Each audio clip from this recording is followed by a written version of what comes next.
Je vous invite dans les cascades. Les nouvelles sont bonnes à l'orée de cette rentrée scolaire prévue dès demain mardi 15 septembre dans la région haute des festivités du 11 décembre 2020. Une rentrée des classes avec de nouvelles infrastructures construites par le gouvernement et ses partenaires. Que de joie pour les acteurs éducatifs, même s'il faut hâter le pas par endroits. La sortie terrain du ministre de l'Éducation en images avec Hassan Gourabou et Ali Traoré.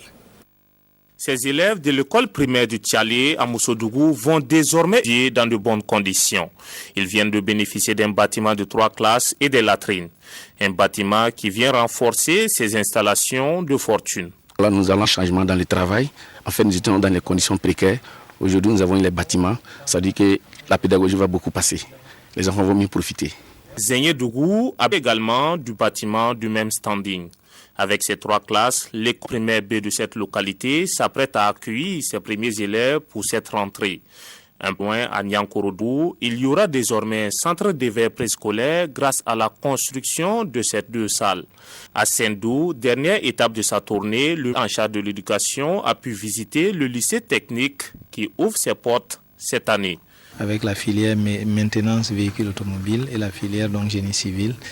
Et ça va commencer parce que nous avons lancé le marché d'équipement des 5 collèges d'enseignement technique et formation professionnelle que nous avons réalisé à travers le pays, dont ceci, des 2 lycées techniques et des 5 lycées professionnels. Et nous sommes à la phase donc de l'analyse des offres.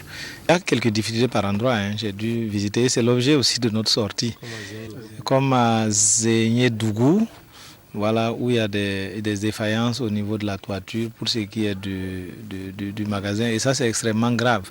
Parce que le magasin doit accueillir des manuels scolaires, il doit accueillir les vivres pour les enfants. Et dès qu'il pleut et que ça coule, du coup, ça devient donc un frein donc, à cet objectif. Et le ministre de rassurer que l'entreprise en charge des travaux sera saisie afin qu'elle puisse trouver une solution à ce problème. Le souhait du professeur Stanislas Waro est que toutes ces infrastructures soient opérationnelles avant le 15 septembre prochain, date du début des cours dans les cascades à cause des festivités du 11 décembre dans la région.